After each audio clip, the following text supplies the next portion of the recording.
நிறுவனத்தினுடைய முக்கியஸ்தர்களே, இந்த கல்லூரிக்கு புதிதாக நியமிக்கப்பட்டு வந்திருக்கின்ற அபு சஹ்வா, தற்போதைய அமீதுல் குல்லியாவாக இருக்கின்ற உஸ்தாத் ஹாசிம் சூரி அவர்களே, மாணவர்களே, நிர்வாகிகளே, உங்கள் அனைவருக்கும் அஸ்ஸலாமு அலைக்கும் வரஹ்மத்துல்லாஹி வபரகாத்துஹு.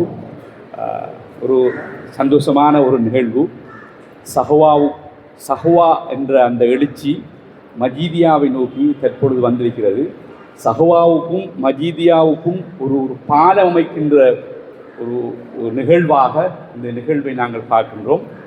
ஹசரத் அவர்கள் மஜீதியாவுக்கு பொறுப்பாளராக, அமீதாக அவர் நியமிக்கப்பட போகிறார் என்கின்ற ஒரு செய்தி நினைத்திருந்தேன். அவர் குறிப்பிட்ட ஒரு மாதத்தில் அல்லது கிழமையில் குறிப்பிட்ட நாட்கள் வந்து இங்கே சில ஆலோசனைகளை சொல்லிவிட்டு தான் இருக்கின்றார் என்றிருந்தேன்.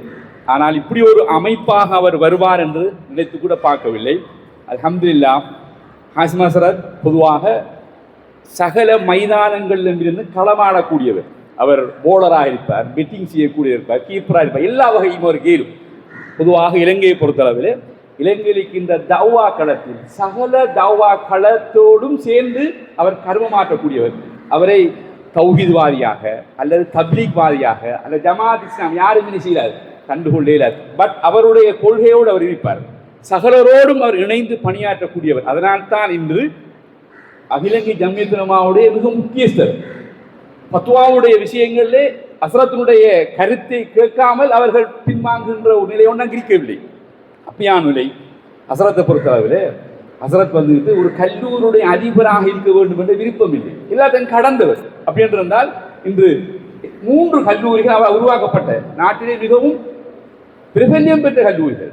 சஹ்வா மகளிர் அரபு கல்லூரி, சஹ்வா ஆண்கள் அரபு கல்லூரி, அல் ஹலீஜ் பெண் அரபு கல்லூரி. இதில் அவர் என்ன செய்யலாம்? அதிபராக இருந்து கருவ மாற்றம் செயற்பாடுகள் முன்னெடுக்கலாம், தேவையில்லை.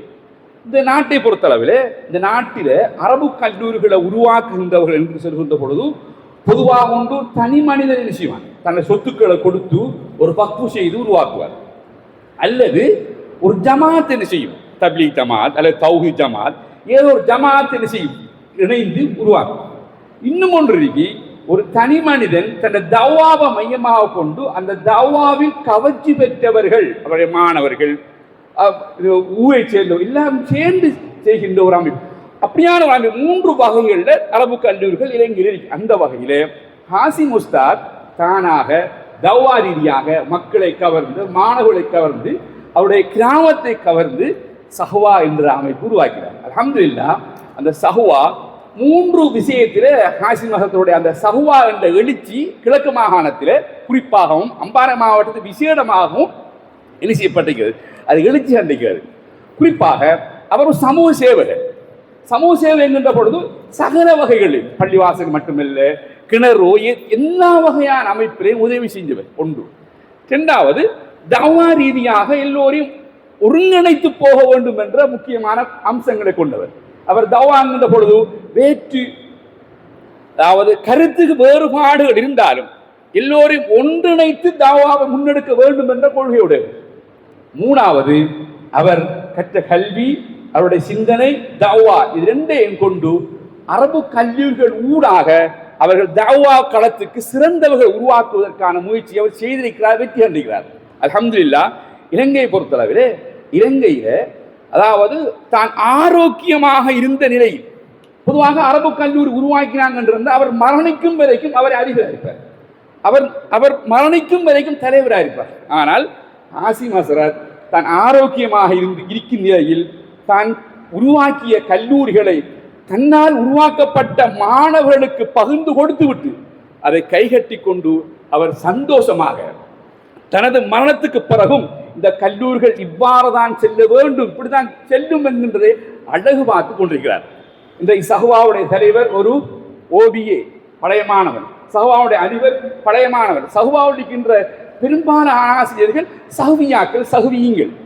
அப்படி ஒரு சந்தோஷகரமான முறை, பொறுப்புகள் இல்லாமல் பொறுப்பாளர்களுக்கு எல்லாம் ஒரு பொறுப்பை சொல்லிவிட்டு சொல்லக்கூடிய அமைப்பில் இருக்கின்ற ஒரு உஸ்தாத் வந்திருக்கிறார். நீங்கள் எல்லோரும் பயன்பெறுங்கள். அவர் ஒரு சிறந்த ஒரு ஆசான். அவர் கற்பிக்கின்ற பொழுது நீங்கள் வகுப்பில் இருந்து கொண்டிருந்தால் அந்த வகுப்பை விட்டு நீங்கள் யாருமே செய்ய மாட்டீங்க, விலக மாட்டீங்க. அவர் உபதேசம் செஞ்சால் அந்த உபதேசத்தை விட்டு யாரும் என்ன செய்ய மாட்டீங்க, வெளிச்சிட மாட்டீங்க. அவர் அரபு மொழியிலே கற்பிப்பார். அவர் லுகாவையோ அரபு மொழியோ நகுவையோ சர்வையோ அதபையோ பலாகாவையோ அல்லது ஃபிக்குகையோ அல்லது எந்த பாடமா இருந்தாலும் அதனை அரபு மொழியிலே இலகுவாக கற்பிப்பார். வேற எந்த ஒரு மொழியும் செய்ய மாட்டார், பயன்படுத்த மாட்டார். அவரோட நீண்ட தொடர்பு இருக்கிறது. இன்னைக்கு சஹ்வாவுடைய வளர்ச்சியிலே ஜஸ்காவுடைய அமைப்போடு நீண்டகாலமாக சேர்ந்ததாக இன்று வரைக்கும் நான் அவரோடு பணிபுரிகின்றேன்.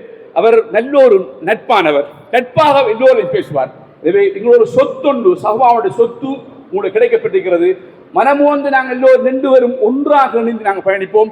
எங்களுடைய நிர்வாக, எங்களுடைய கல்வி ரீதியான ஒத்துழைப்புகள் எப்பொழுதும் உங்களுக்கு இருக்கும் என்கிறத கூறி, சஹ்வா உடைய அபு சஹ்வா அவர்களுக்கு நீங்கள் எல்லோரும் பக்கவாரமாக இருக்க வேண்டும். குறிப்பாக மாணவர்கள், பெற்றோர்கள், நிர்வாகிகள் மட்டுமல்ல, குறிப்பாக ஓபிஏ பக்கவாரமாக இருக்க வேண்டும். எது ஒன்றிருந்தாலும் பேசி நீங்கள் அழகான முறையாக உங்களுடைய விஷயங்களை கொண்டு செல்ல வேண்டும். இது ஒரு நல்ல ஒரு அமைப்பில் போய் சிறந்த ஒரு எதிர்பார்க்க எடுத்து அடுத்த தலைமுறைக்கு கடத்தக்கூடிய ஒரு சந்தர்ப்பமாக நீங்கள் ஹாசிம் மசரத்தை நீங்கள் பயன்படுத்த வேண்டும் என்று கேட்டு முடிக்கின்றேன். வாஹர் தவானா அல்ஹம்துலில்லாஹி ரப்பில் ஆலமீன். அஸ்ஸலாமு அலைக்கும் வரஹ்மத்துல்லாஹி வபரகாத்துஹு.